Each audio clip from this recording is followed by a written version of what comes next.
one of my questions is always, whose voice is in your head? Often the voice that's in our heads, but certainly as women, it's not even our own. It's somebody else's. It might be a family member. It might be our first boss said something to us.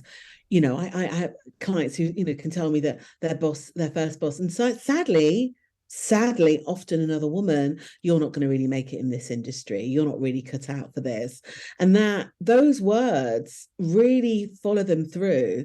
And even though they do all these things to try and get rid of them, those can be the words that are impacting whether they ask for more, whether they go for that promotion, whether they feel confident in what they're doing and how they're doing and having clarity. Hi everyone, welcome back to the All Inclusive podcast. On today's episode, I'm joined by Madeline McQueen, an executive coach, keynote speaker, author, and the founder of the Compass Club, a membership club for women who are ready to be championed and challenged. We discussed how leadership styles can impact personal and professional growth, the unique challenges faced by women in leadership, especially women of colour, and the essential tools for overcoming these barriers to thrive in any career. As always, before jumping into the video, make sure you hit that subscribe button, turn on your notification bell, and follow on your favourite podcast platform so that you never miss an episode. That being said, let's jump in. Hi, Madeline. Hi, Natasha. Lovely to see you today. Yeah. Lovely to be. Oh, no, great. Thank you so much for joining me. I'm really looking forward to our chat today. Let's kick things off. Tell our listeners a little bit about yourself and your journey to where you are today. Okay, so I am the youngest of six daughters, born to Caribbean parents from Barbados and Antigua in the Midlands. So born and raised in Leicester. And I moved to the south, to London, most probably when I was about 22. I'd met my now husband of 28 years, 35 years together, David McQueen, and moved to London. And I started my kind of career in customer service for an insurance company.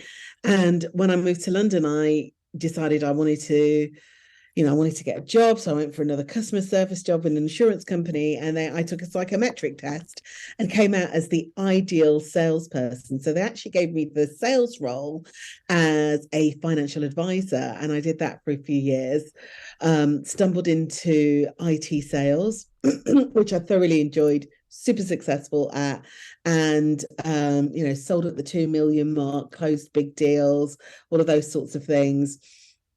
And then what happened was, and obviously sales environments can be quite masculine and quite old boysy when they're ready. And I had a miscarriage. I'd had my first child, and that came with its stresses. And I had a miscarriage, and I got pregnant straight away. And I was like, I am not giving up another baby for my job. So I left. I didn't even wait for mat leave and just said, okay, I'm done. And at the time, my husband had just started a business. So I started to kind of help him. But really, I started doing a lot of sales support, coaching, sales. I call it sales coaching, sales consultancy. Started doing a little bit of business consultancy. And I took a course on a coaching course because it had literally been something that was just brand new. And I thought, okay, this sounds a lot like me. I've come from sales. We do lots of questioning. And then it kind of started off from there. I realized halfway through the course, I think I want to do business coaching. But I found that as I did more work with business owners, I was doing more work on them because their lack of confidence, their lack of clarity would seep into the business. And maybe about 10 years ago, I was still doing consulting, doing customer service consulting, bits of coaching here and there. And obviously I was raising my kids. And I just thought it's time to put a stake in the ground because grown adults. Most of us have no idea what we really want to do, even though we all kind of try to pretend like we do know. And so, okay, I can put my hands to a lot of things, but what am I going to put my hand to? What am I going to put my stake in the ground on? I decided okay, I'm going to define myself in this way. I'm an exec coach because I always end up working with leaders. And I'm going to work initially, it was on clarity and confidence. And then I realized, well, actually, we also need empowerment. And that's how I kind of came to my three words. Um, and I just, I let it be known this is what I do, what I'm doing. And I've been super fortunate because I had great people introduce me to some really great leaders. And in working those great leaders, they just word of mouth shared the word of you need to work with, I think you need a Madeline. I think you need a Madeline. So, and that's how I really built what I do now. And speaking gigs or delivering training for corporate companies all around my methodology.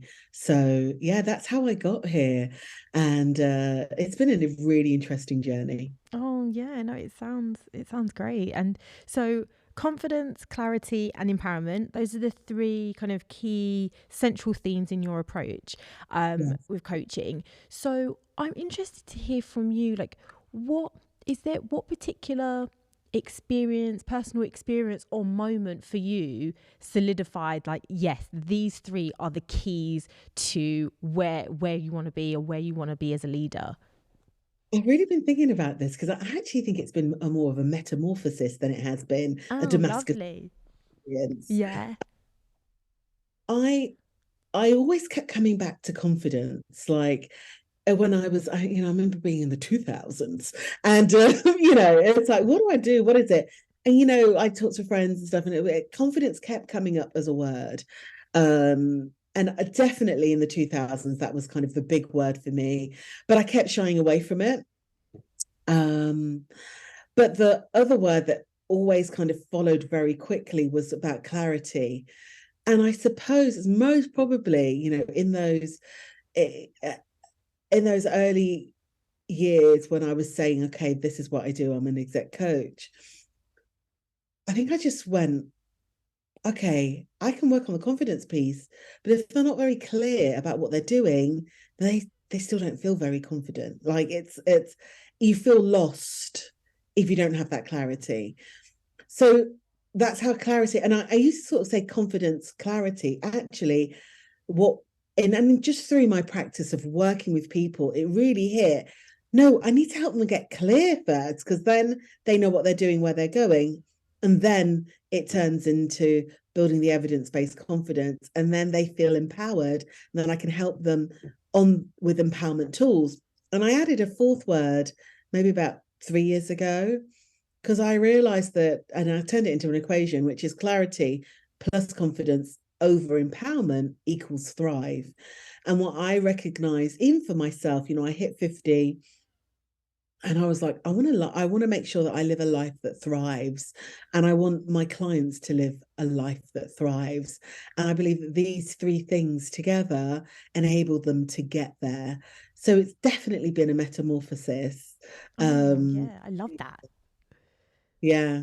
No, I love it. And I love the addition to thrive in the equation, because I think ultimately that's, I know me personally, that's where I want to be. I want to feel like I'm thriving through not only my career but just life in general.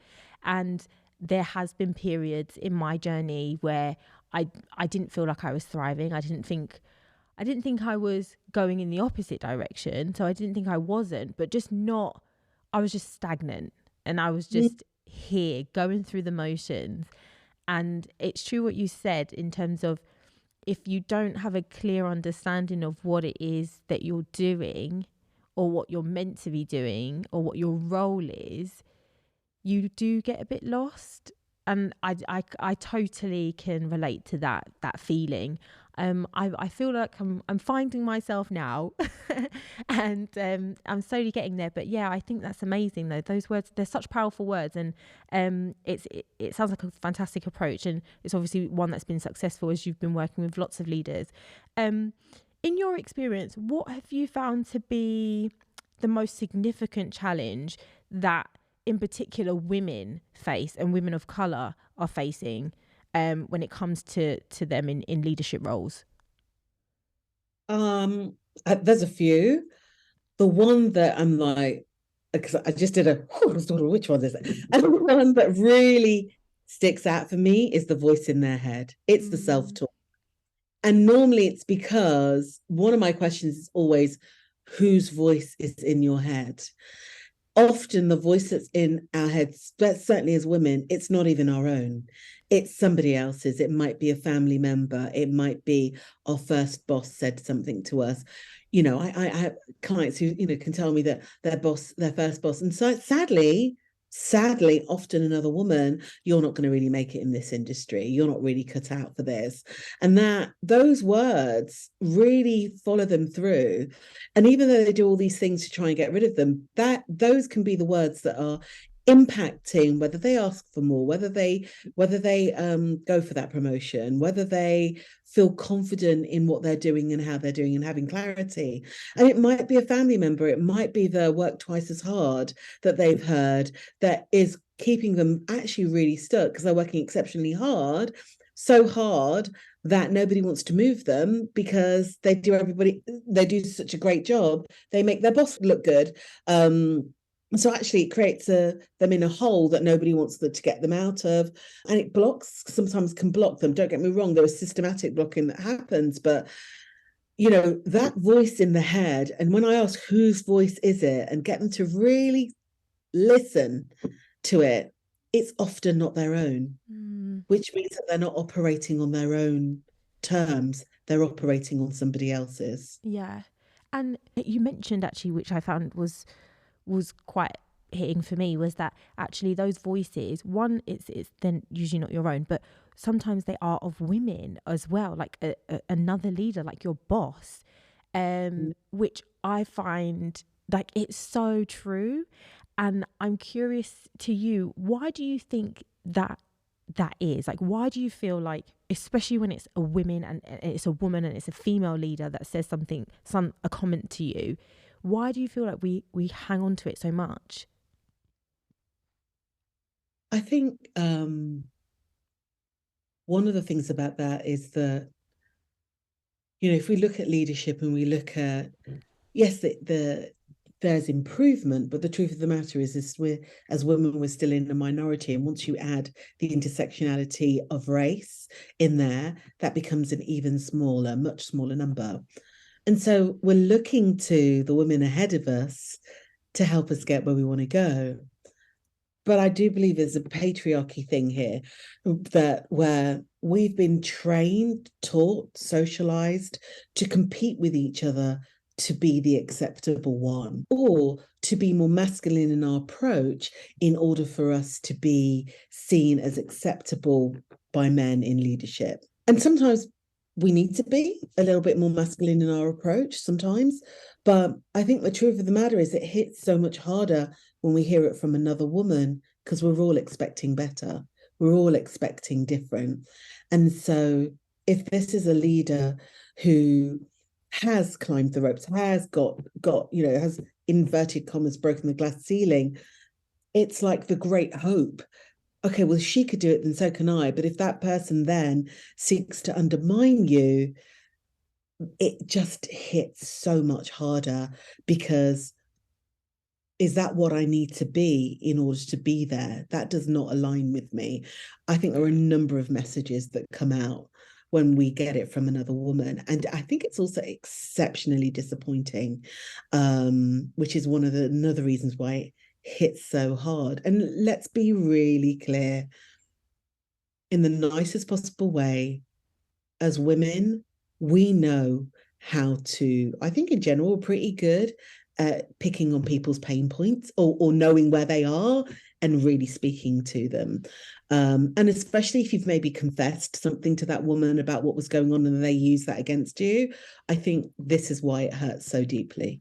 Oh, yeah. And so what would you say for anyone who's listening who, for example, might be in and have experienced something like that, or are currently experiencing something like that? What would you say for them to do? What advice would you give? So the first thing I think is so important is to get to know who you are. The reason why sometimes we end up being hit so hard, is because sometimes we surrender our understanding of ourselves to other people. And so we give them the power over us. We have to learn to take that power back by getting really clear about who we are, what we do, what we achieve, really understanding our evidence-based confidence and again, also onto that is what our values are. And I think this speaks to maybe one of your other questions, but I'll touch on it and come back, is quantify what we know about ourselves. That's the clarity and the confidence piece, because you can combat those negativities when you're clear about, does that align with who I am and what I know about myself? No, it doesn't. So I'm going to choose not to take that on board. I'm going to take the bit that I need to learn from, and I'm leaving the rest. And we're okay to do that. The other thing is about us having sponsors and having other people in organizations or even outside. My husband and I, we call it your personal advisory board, who are able to then sense check with them around what was said, what wasn't said. But certainly having sponsors in the organization that might be other leaders who, again, you can sense check with, because if you're sitting in there in your own head, sometimes it's all just swirling and you Yeah, you can can't make spiral, right? Sometimes you can spiral. it. Being able to sense check that with people who are trusted is really worthwhile. But also, I'm always going to be saying, let's get some journaling in there. Let's get what's in our heads out of our heads and work out what is true, inherently true to us. I think that's important. The other thing I think, especially, and sometimes you have to think about how you operate with other leaders, is asking questions. So when you hear this information, is pushing back. Okay, so walk me through a time when you've seen me do that, because I want to understand what that actually looks like. Sometimes people are just gaslighting, and that's about them. That's not necessarily about you. So what I'm going to do is seek first to understand and then be understood. I want more information. And sometimes what we do is we just swallow it. Actually, what we need to do is push back and ask questions for them to clarify what they said and what they mean. And then what is it that they're looking for that's different? And this is why you need to know about you, because you can't combat what you with something you don't know. Well, I haven't really quantified what I've done or what I've not done. So when somebody says, "Oh, I don't think you've done enough of that," you can't go, "Well, actually, on this occasion, this occasion, this occasion, this is what I've done," because it's not in the forefront of your head. We do things and then we move on. We're very good at that as women. We did this thing, it was amazing. All right, what's the next thing? Actually, we need to quantify it. And I like the that you said about journaling as well. That's something that I actually don't do.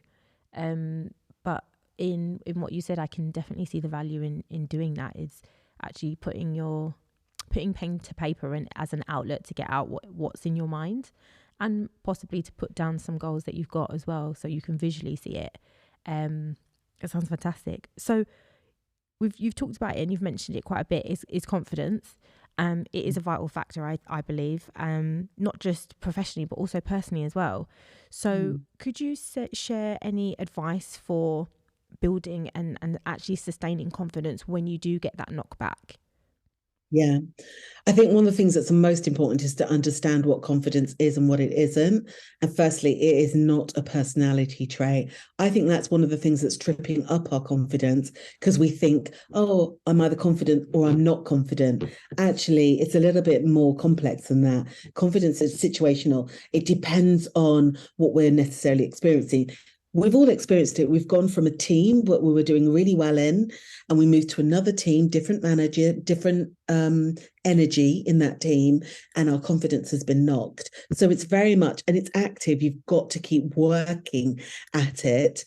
And so there's all of these. I have these 7, big truths about confidence. I think when we understand that, we stop making us one thing or another, and we recognize the work. So it does take work. It is like a muscle that you have to work on. And so it's really about really acquainting yourself with yourself. One of the exercises I always get people to do is write a list of what they've achieved. And it's so interesting.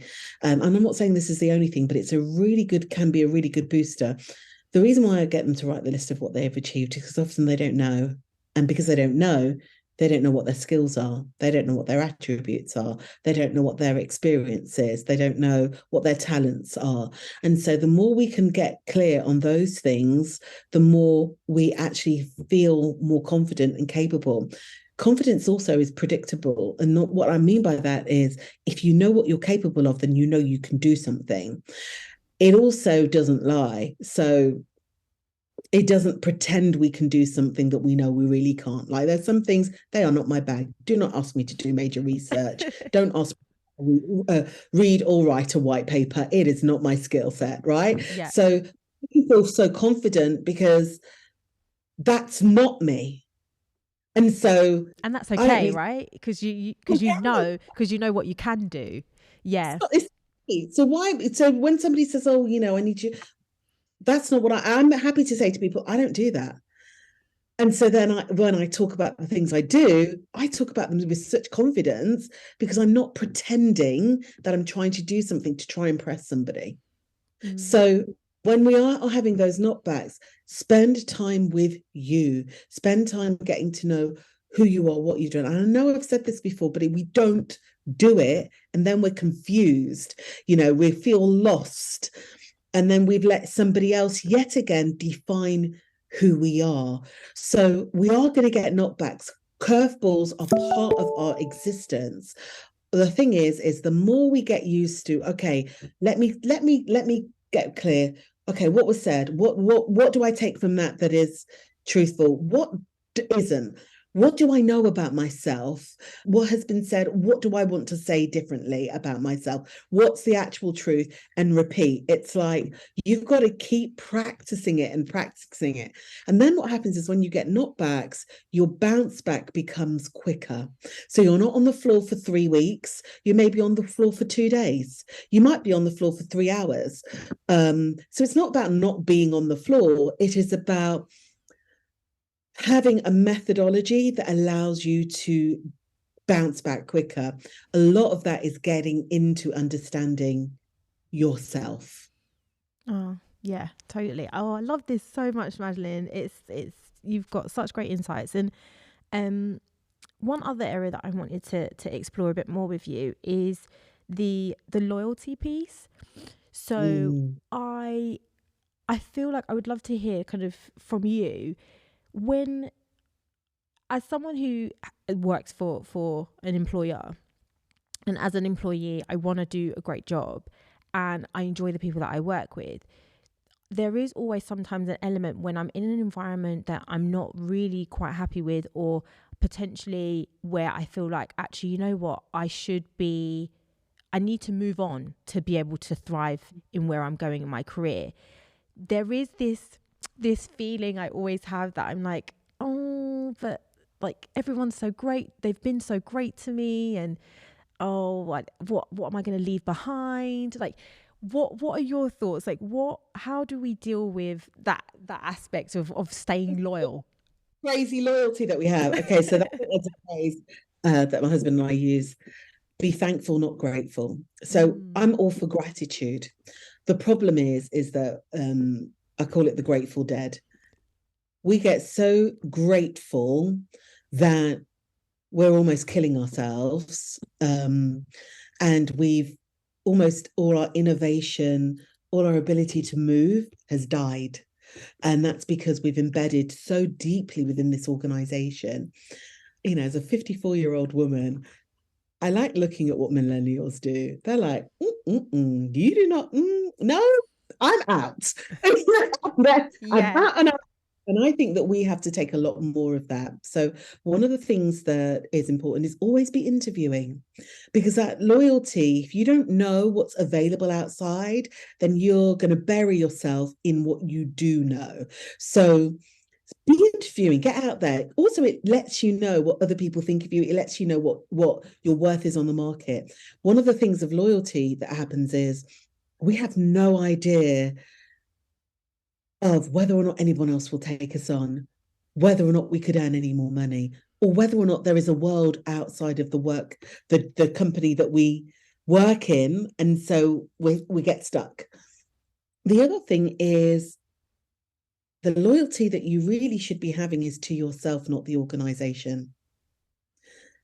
Because I always say this, if tomorrow you got knocked over by a bus and God forbid you passed, what would happen in the organization?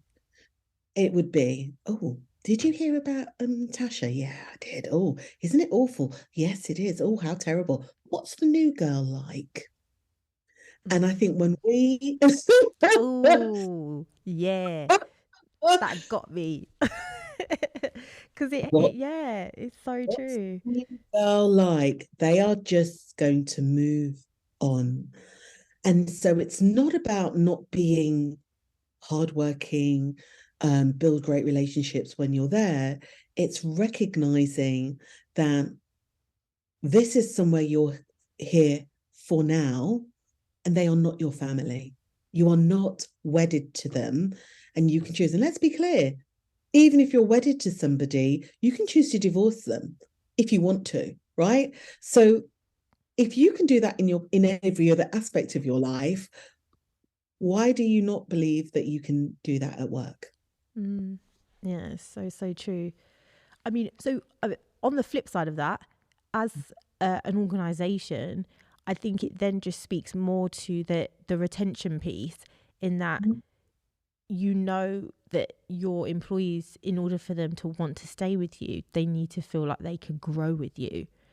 Um, what would you say to an organisation? So, like I said, it as a retention piece, in the knowledge of, okay, as an individual on personal and professional development, like you need to be interviewed, you need to be kind of know that you're not wedded here. What would you say as an organisation from that perspective? How can you retain your employees? What would be a good strategy? So there are a few things, especially from the coaching room, that I think are super important. One is deal with bullies, deal with issues, and make your HR department empowered. Um, and also ensure that your HR department are challenged, i.e., yes, we know that ultimately they are there to protect the organization, but they do have an employee responsibility as well. And so when employees are coming and saying, this is happening, can we please start to believe them or investigate properly? And I find a lot that there's a lot of investigation that doesn't happen. And so what happens is people who are going through really challenging times aren't believed. Toxic leaders are tolerated. Stop tolerating toxic leaders. Oh, well, they're bringing great numbers. I appreciate that. But actually, let's look at your attrition rates and the cost of that because of a leader. Actually, if we start looking at that, you may not be making as much money as you think you are. The other thing is have a clear growth pipeline. Like, what does it look like? What does succession planning look like within the organization? And have some transparency about that. I also think as well is pay people accordingly. It's not right that a guy gets paid, 80,000, a woman for the same job is getting paid 60,000, maybe a black woman is getting paid 55,000. Like, let's have some transparency about that. And again, what is the track? What is the development track? And then also put some development tools and methods and training in place to help people grow. But also, the organization requires growth in order for people to be able to grow, to go somewhere. And then again, assess your leaders. Are they as impactful as you need them to be? Or are we just managing a status quo that then leaves the line below, the people who do want to actually grow, develop, and accelerate their careers stuck? I think those are really important things that organizations need to start thinking about, and do what you say on the tin. So live your values. Stop just putting them out there. Live your values. Oh, I love that. Thank you so much, Madeline. And what would you say? I mean, identifying, nurturing allies is also, I feel, quite a crucial element here as well. Um, so, what would you say? What advice or strategies would you give or can you provide, um, especially for like women that are kind of seeking to build allies and network? Because I think that is also a good area as well. Well, I mean, there's a few things. Firstly, I started a club especially for women. I actually ended up tailing it towards Black and Black mixed heritage women because there is a lot of loneliness and isolation that happens. So if you can find networks that of other groups of people who also enable you to one of the things I hear a lot is, oh, it's so good to have this conversation because now I know I'm not crazy. And when you're on your own, you can, the microaggressions, maybe the harassment, something like the othering that can happen can make you feel very lonely, but also make you think, is it me? Especially when you raise it and you're told, oh, don't be ridiculous. It's not, that's nothing. They were just joking. So having other people that you can bounce ideas off is great. Also, and that's not just about what you're going through, but also just things like my next steps, what works, what doesn't work. So, and there are lots of networks that you can join, whether it's a network like mine, an industry network, or just getting out and going to events, meeting new people. That's really important. Internally is definitely finding yourself a sponsor, finding somebody or a mentor, finding somebody you can go and speak to about your career development that isn't your manager, is a really good way to go. And then on top of that is, again, as I mentioned earlier, was just having this personal advisory board, and that might be somebody who's a bit more contrary. So somebody who's not just going to go, yay, yay, well, no, don't worry, you're fine. But who's going to say, well, hold on, let's talk about that. Let's think about that. Somebody who is your champion, who's going to, always be pushing you along.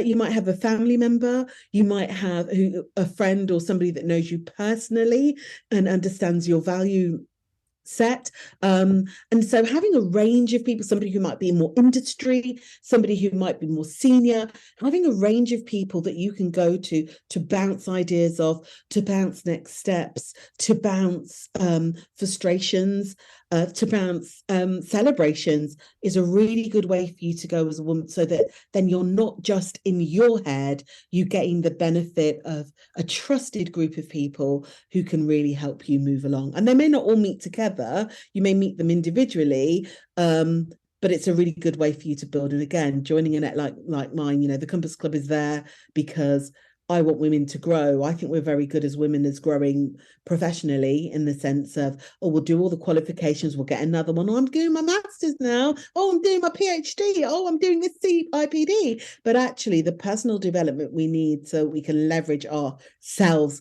for professional success is often what's missing.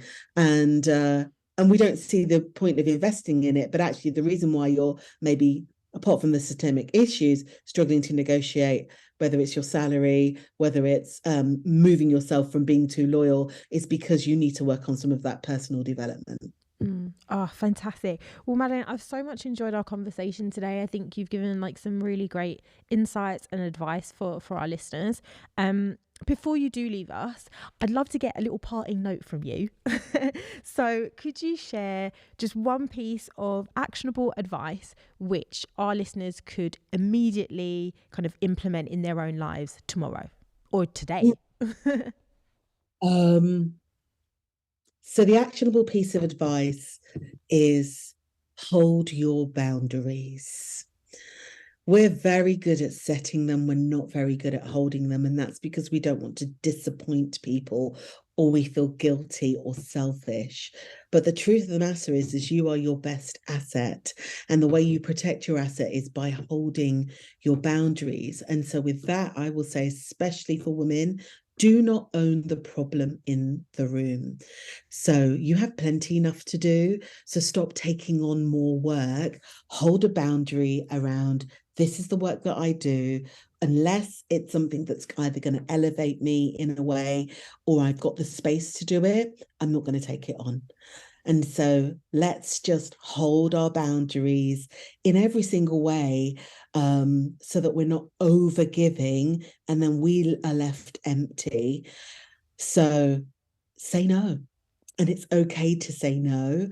And what I will say is, if you're really uncomfortable, practice small no's. Practice the no with the sales assistant who says, would you like some help? And just, instead of Yeah. going, yes, but she's asked me, so now I've got to, just say, no, thank you.